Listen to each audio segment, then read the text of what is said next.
믿음으로 애굽을 떠나 임금의 노함을 무서워 아니하고 곧 보이지 아니하는 자를 보는 것 같이 하여 참았으며. 아멘. 할렐루야. 우리 계속해서 모세의 믿음이라는 제목을 가지고 같이 하나님의 말씀에 은혜를 나누게 됩니다. 오늘 읽어드린 히브리서 11장 27절 말씀을 우리가 세 부분으로 나눠서 같이 하나님의 말씀의 은혜를 나누려고 합니다. 첫 번째는 오늘 27절 말씀 보니까 믿음으로 애굽을 떠나라고 기록되어 있습니다. 그냥 애굽을 떠나면 떠나는 것이지 뭘 또 믿음으로 애굽을 떠나, 이건 또 무슨 소리입니까? 라고 했을 때 사실 그때 상황을 보게 되면 이스라엘 백성이 떠나고 싶다고 해서 그냥 떠날 수 있는 그런 상황이 절대로 아니었기 때문에 그렇습니다. 그때 당시에 이스라엘 백성은 애굽의 노예로 이렇게 애굽 왕을 섬기고 있었다라고 하는 사실을 우리가 보게 됩니다. 그래서 이들이 노예로 애굽을 섬기고 있었기 때문에 내가 애굽을 떠난다 마음대로 떠날 수 있는 그런 상황이 아니었습니다. 그러므로 누가 도와주어야만, 출애굽을 하기 위해서는 누군가가 도와주어야만 그들이 애굽을 나갈 수 있었던 겁니다.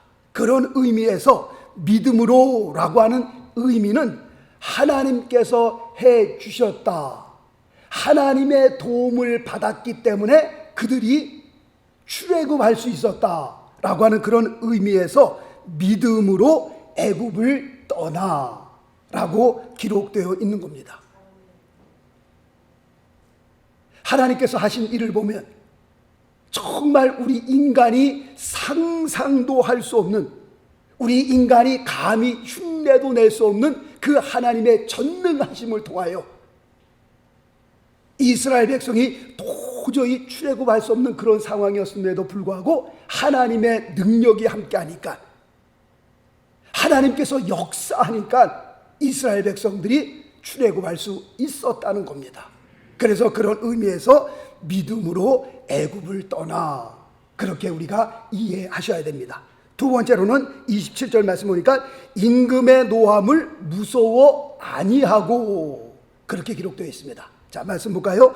잠언서 19장 12절 말씀 보니까 왕의 노함은 사자의 부르짖음 같고 라고 되어 있습니다. 이 왕이라고 하는 존재는 세상에서 가장 큰 권세를 가진 자요, 사람 중에서는 가장 큰 자요, 사자같이 가장 무서운 자요, 왕이라고 하는 존재는 절대 주권자입니다. 그래서 왕의 부르짖음은요, 그 부르짖음 앞에 감히 누가 나설 사람이 있느냐, 상대할 사람이 있느냐? 없습니다. 왕 그러면 그 입에서 나오는 말이 법이요, 그 입에서 나오는 말로 사람이 죽기도 하고 살기도 하는 그런 어마어마한 능력을 가진 자가 왕입니다. 그렇다고 할 것 같으면 모세는 그때 당시에 어떤 사람이었습니까? 세상에서는 아무것도 가진 것이 없는 자요, 가장 보잘것없는 자요, 가장 작은 자였습니다. 그럼 애굽의 왕과 모세를 비교할 때 차이가 어떤 차이냐? 하늘과 땅 차이죠. 감히 모세가 애굽 왕 앞에 설 수도 없는, 둘이 비교하자면 비교도 될 수 없는 그런 차이가 있었습니다. 이런 보잘것없고 아무것도 가진 것이 없는 모세가 이렇게 강한 임금의 노함을 무서워 아니하였다? 이거는 굉장한 일이었습니다. 왕의 그 울부짖음은 정말 사자의 울부짖음 같아서 그 앞에 감히 누구도 나설 수 없는데, 80세가 넘어 초라한 그 모세, 뭐 가진 것이 있나, 뭐 능력이 있나, 힘이 있나, 아무것도 없는 그 모세라고 하는 사람이 왕의 부르짖음을, 왕의 노함을 무서워 아니하였다? 이거는 정말 대단한 일이다 라고 우리가 해석할 수 있는 겁니다. 그러면 모세가 처음부터 이렇게 대단한 사람이었습니까? 처음부터 이렇게 강한 사람이었고 두려움이 없었던 사람이었습니까? 그건 아닙니다. 출애굽기 2장에 보니까 모세가 하루는 애굽 사람을 쳐 죽여서 그를 모래에 묻어버립니다. 그런데 이 소식이 애굽 왕에게 들어갔습니다.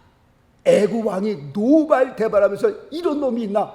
우리 민족을 쳐 죽여 그리고 숨겨? 내가 이놈을 찾아 죽여버리겠다라고 했습니다. 그리고 모세가 이 상황을 알고 왕이 나를 찾아 죽이려고 하는구나. 그 상황을 알고 왕을 성경에 보니까 왕을 두려워하여 왕의 낯을 피하여 도망갔더라. 그렇게 기록되어 있습니다. 모세라고 하는 사람이 처음부터 그렇게 강한 사람이었느냐? 왕의 노함을 무서워하지 아니하였던 사람이냐? 아니었습니다. 모세는 어떤 사람이었냐? 지금 출애굽기 2장에 보니까 원래 모세라는 사람은 그런 사람이었습니다. 왕이 자기를 찾아 죽인다고 하니까 무서워서 도망갔던 사람이고요, 두려움이 많았던 사람이고요. 이것이 바로 출애굽기 2장에 나오는 그 모세의 모습이 원래 모세의 모습이었습니다. 그런데 출애굽기 2장에서 이제 출애굽기 3장으로 넘어갑니다. 출애굽기 3장으로 넘어가면서 모세가 누구를 만나느냐? 살아계신 하나님을 만나게 됩니다. 그 전능하신 하나님을 그가 만나게 됩니다. 그리고 그의 삶은 완전히 변화를 받습니다.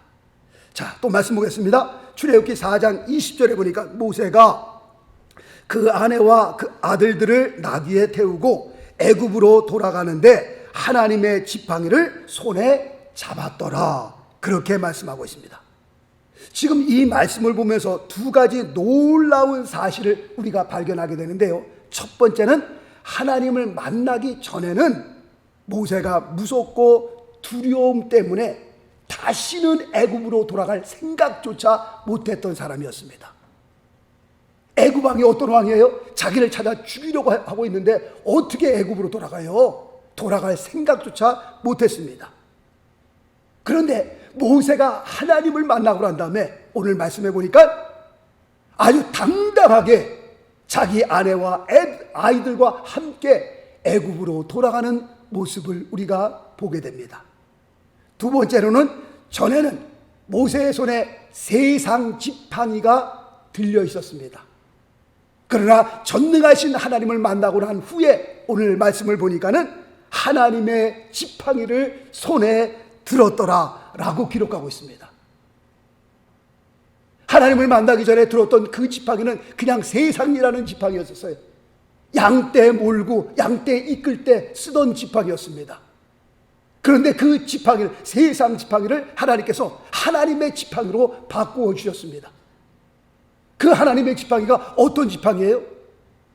홍해를 향하여 그 지팡이를 내미니 홍해가 갈라지는 역사가 일어나고요, 그 하나님의 지팡이를 들고 반석을 치니까 반석에서 물이 터져서 수많은 사람들이 물을 마시고 가축들이 물을 마시고요, 세상 일만 했던 그 지팡이가 이제는 하나님의 지팡이로 변하여서 그가 애굽으로 돌아갈 때는 그의 손에는 하나님의 지팡이를 가졌더라라고 말씀하고 있습니다. 출애굽기 2장의 모세의 모습과 출애굽기 3장의 그 모세의 모습, 하나님을 만나기 전과 하나님을 만난 후에 그의 모습은 완전히, 그의 삶은 완전히 변한 삶이었다라고 말씀을 드릴 수 있습니다. 모세에게 믿음이 오기 전에는 모세는 눈에 보이는 세상 왕을, 세상 사람을 두려움의 대상으로 삼았었습니다. 그런데 모세에게 믿음이 오니까, 살아계신 하나님을 만나고 믿음이 그 안에 자리를 잡으니까, 믿음이 온 후로는 눈에 보이지 않는 하나님이 두려움의 대상으로 바뀌게 되었다라고 하는 사실입니다. 하나님을 만난 후로는 모세는 더 이상 사람이 자기의 대상, 두려움의 대상이 아니었습니다. 애굽의 왕이라 할지라도, 애굽의 왕까지도 두려움의 대상이 될 수 없었다라고 하는 사실입니다. 그러므로 살아계신 하나님을 만난 모세의 삶은 완전히 변화된 삶이었습니다. 모세가 광야에 있을 때에 12명의 정탐꾼을 가나안 땅으로 보냅니다. 가나안 땅을 정탐하고 오너라. 그래서 12명의 정탐꾼이 가나안 땅에 들어가서 40일을 정탐하고 돌아왔습니다. 정탐하고 돌아온 12명이 두 팀으로 쫙 갈라집니다. 믿음이 없는 팀과 믿음이 있는 팀, 하나님을 의지하지 않는 팀과 하나님을 의지하는 팀, 두 팀으로 쫙 갈라지게 됩니다. 믿음이 없는 사람은 두려움의 대상을 누구로 보느냐? 사람으로 보는 겁니다. 자, 또 말씀 볼까요? 민수기 13장 33절 말씀 보니까 거기서 또 네피림 후손 아낙 자손 대장부를 보았나니 우리는 이스라엘 백성이죠. 스스로 보기에도 무엇과 같아요? 메뚜기 같다는 겁니다. 메뚜기. 우리가 우리 자신을 보니까 메뚜기 같이 보이는데 아마도 그들의 보기에도 그와 같았을 것입니다. 그들이 우리를 볼 때에도 메뚜기처럼 보았을 것입니다.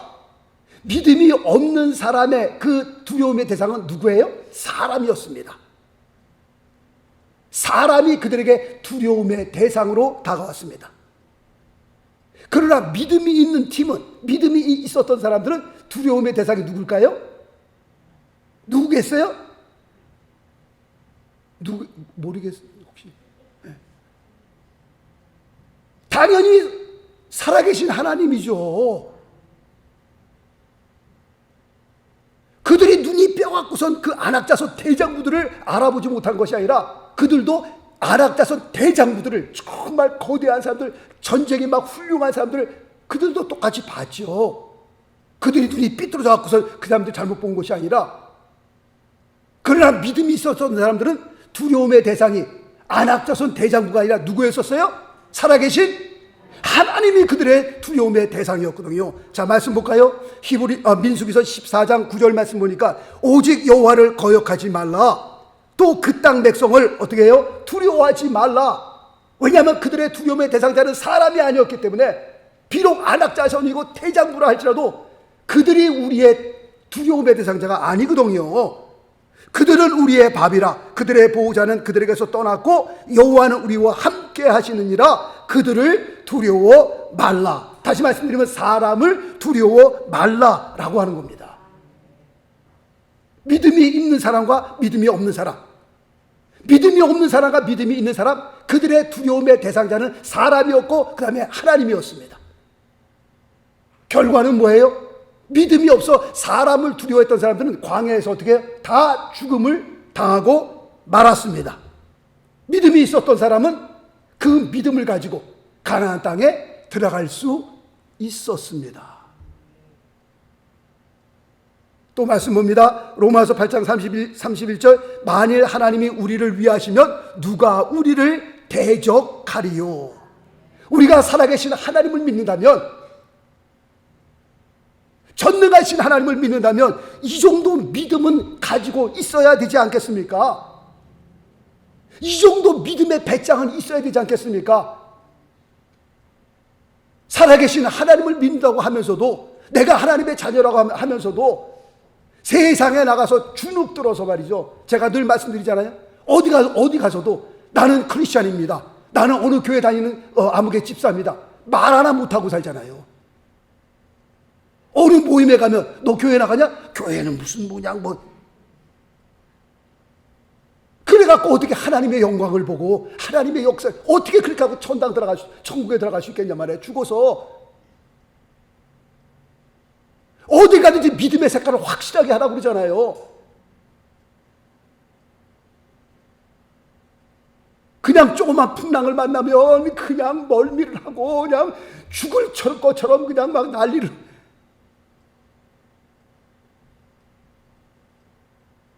하나님의 말씀을 그렇게 읽고 그 다음에 그렇게 기도를 한다면 우리에게 뭐예요? 믿음의 배짱 같은 게 좀 있어요. 세상 배짱하고 틀리다라고 말씀하잖아요. 만일 하나님이 우리를 위하시면 누가 우리를 대적하리요? 사도 바울의 고백처럼 세상에 나가서 뭐 그런 좀 배짱이 있어야 될 거 아니겠어요? 조금 있는 사람 앞에 서면, 조금 능력 있는 사람 앞에 서면 그냥 주눅이 들어가고서 뭐 이렇게 주눅이 들어요. 다 똑같이 먹고 살다가 이제 똑같이 다 죽는 인생들인데, 말씀을 드리는 것처럼 그 사람이 배움을 얼마나 배웠고요, 그 사람이 가졌으면 얼마나 가졌어요. 가진 사람은 하루에 뭐 20끼 먹습니까? 다 거기서 거기라고 말씀을 드리잖아요. 박사학위 받은 사람들 대단한 사람이지만, 박사학위 받은 사람 박사학위 받았다고 세상이 돌아가는 거 다 압니까? 아니요. 음악 박사학위 받은 사람 지리학 같은 거 이렇게 펴보세요. 아무것도 모르죠. 생물학적으로 박사학위 받은 사람 무슨 산수 그런 거 무슨 음악 같은 거 내보세요. 아무것도 모르죠. 자기 분야에서 그것도 조그만데 학문대 그거 연구해갖고선 그 박사학위 받은 겁니다. 그것도 자기가 새로 발견한 겁니까? 다른 사람들 다 논문 쓴 거 다 그 공부해갖고서 여기서 조금 해갖고서 다 짜집게 해갖고서 박사학위 받은 거죠. 자기 게 어디 있어요? 자기 게. 물론 박사학위를 제가 받은 사람들을 제가 박사학위 받는 거 굉장히 힘듭니다. 그러나 박사학위 받았다고 해서 그게 전부가 아니라는 것을 말씀을 드리는 겁니다. 어디 가든지 주눅 들지 마시고, 내가 하나님을 믿는 사람이요, 내가 하나님의 자녀인데 만일 그 하나님이 나를 위하시면 누가 나를 대적하리요. 그런 믿음의 배짱, 세상에 나가서 나 예수 믿는 사람이야, 너희들 예수 안 믿어? 교회 나가야지, 이렇게 말할 정도가 되지. 교회를 10년 나왔으면, 20년 나왔으면, 평생 교회를 나왔으면, 그렇게 말씀을 읽고 기도하는 사람이라면 세상에 나가 그 정도는 좀 돼야 되지 않겠습니까? 세상에 끌려가는 대로 그냥 일이 끌려, 일주일 동안 여기서부터 터지고 저기서부터 터지고, 그냥 전도 한 번 못하고 세상에서 그렇게 얻어 터지다가 그냥 주일 나와서 예배 드리는 그 모습이 폐잔병처럼 예배 드리고 1시간 때우고 또 나갈 때 그냥 헬렐레 갖고 나가고서, 그래갖고 어떻게 세상에서 승리할 수 있겠어요?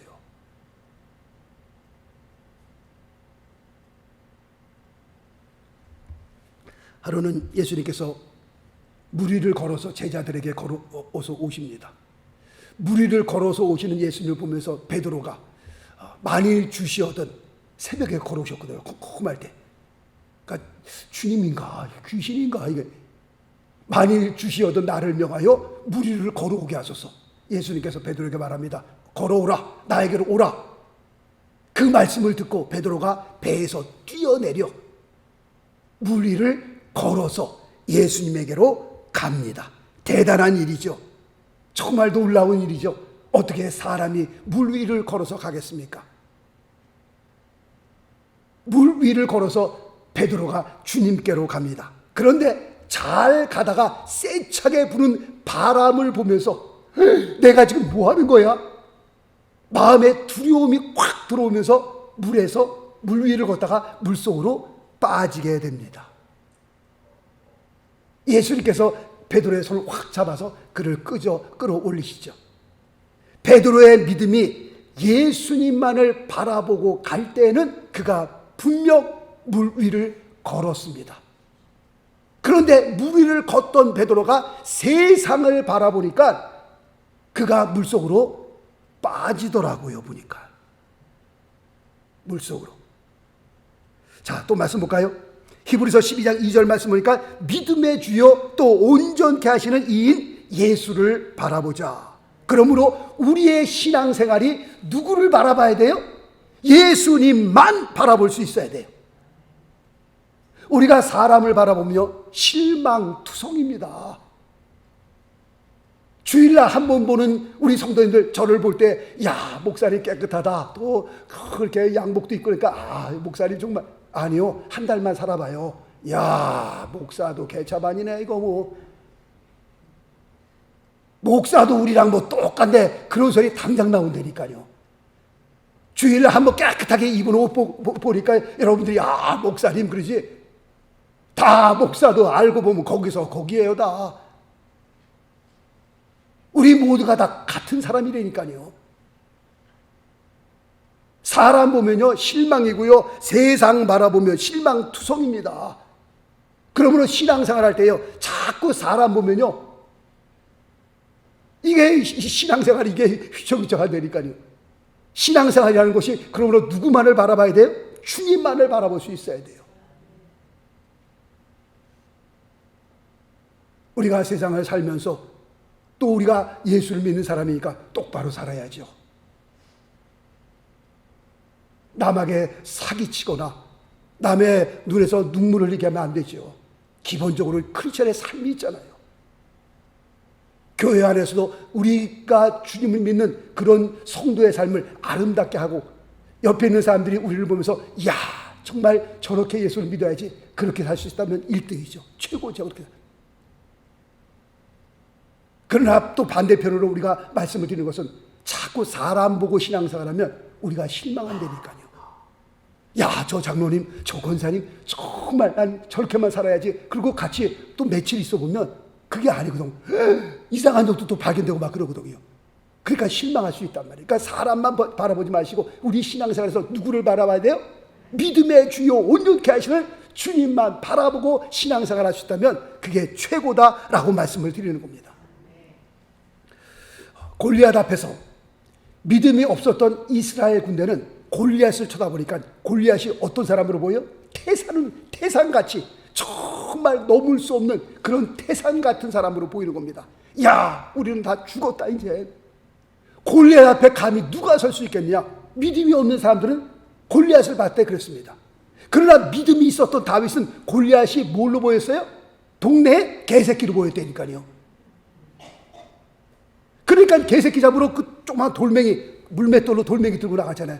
그러니까 골리앗도 그것을 보면서 야, 너 참 웃긴다. 너가 나를 개로 알고 그런 조그만 돌멩이를 갖고 나오느냐, 그렇게 얘기하잖아요.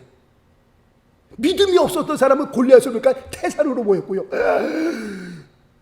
그러나 믿음이 있었던 그 다윗은 골리앗을 보니까요, 이건 개새끼로 보인 거예요. 야, 이 돌멩이 한번 집어던져서 맞히면 깨갱하고 그냥 직사하겠구나. 그러니까 믿음이 있는 사람과 믿음이 없는 사람 차이가 그렇더라고요. 우리가 믿음이 올라가면 두려움은 어떻게 해요? 내려가는 겁니다. 우리의 믿음이 내려가면 뭐가 올라가요? 두려움은 올라가는 겁니다. 이게 꼭 시소와 같더라고 보니까 시소야 이게 해요. 믿음이 올라가면 두려움이 내려간다. 한번 해봅니다. 우리 같이. 믿음이 내려가면 두려움이 올라간다. 이게 믿음의 원리예요. 믿음의 법칙입니다. 이게. 제가 한번 해봅니다. 믿음이 올라가면, 두려움이 내려간다 이렇게 말씀하세요. 믿음이 올라가면 믿음이 내려가면 두려움이 올라간다. 예, 믿음의 법칙입니다. 내 마음에 간직하시기 바랍니다. 아, 믿음이 올라가면 내 안에 벌써 두려움이 막 확 차는 거를 뭐가 내려간 거예요 지금요? 믿음이 내려간 거예요. 그래 어떤 일을 만나도 두렵질 않네. 이게 뭐가 올라간 거예요? 믿음이 올라간 거예요. 그래서 기도하라는 겁니다. 기도하지 않으면 안 되는 거예요. 믿음이 올라가는 게 그냥 가만히 있으면 올라가는 게 아니라 하나님 앞에 부르짖어 기도할 때에. 출애굽기, 레위기, 민수기, 신명기 보세요. 모세가 이스라엘 백성이 이끌고 나갈 때 아무 문제가 없었던 것이 아니라 시간마다 문제가 있었어요. 문제가 생길 때마다, 두려움이 생길 때마다 모세가 뭐해? 하나님 앞에 나가서 부르짖잖아요. 두 손을 들고 막. 그럼 믿음이 올라가니까 두려움이 내려가서요. 나가서 일을 해결하고, 또 가다 보면 또 일이 생기면, 또 두려움이 생기면 또 나가서 기도하고. 자, 말씀 볼까요? 시편 56편 3절. 내가 두려워하는 날에는 주를 의지하리이다. 할렐루야. 내가 두려워하는 날에는 내가 주님 앞에 나와서 기도하지 않으면요, 기도하자면 안 되는 거예요.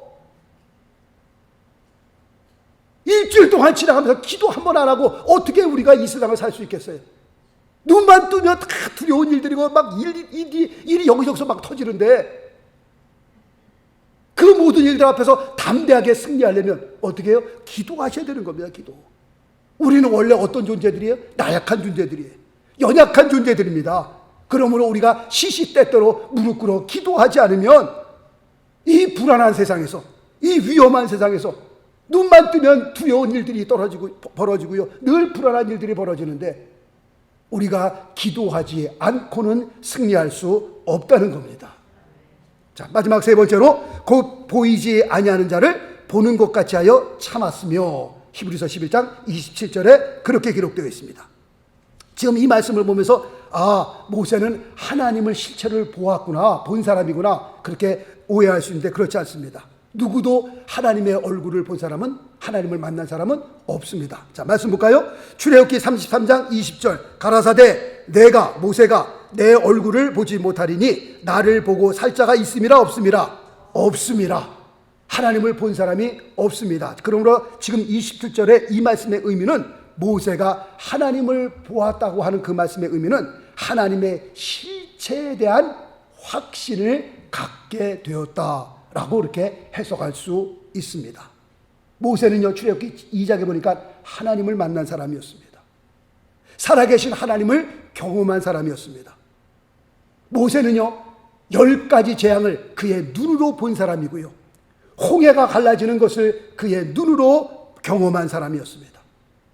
광야 40년을 지날 때 하늘에서 40년 동안 만나를 주는 것을 그가 날마다 경험했던 사람이었습니다. 모세가 하나님을 만났다고 하는 것을, 봤다라고 하는 것은 그의 삶 가운데에 하나님의 실체에 대한 확신을 갖게 된 겁니다.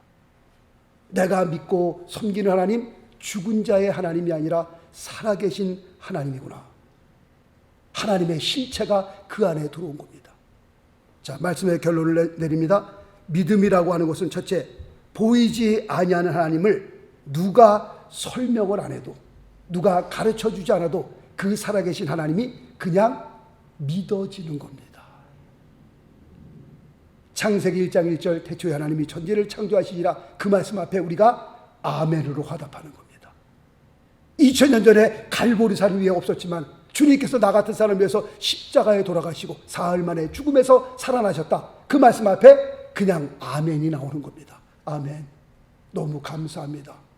나 같은 죄인을 위해서 돌아가신 그 주님을 생각할 때 감격스럽고요, 고맙고요.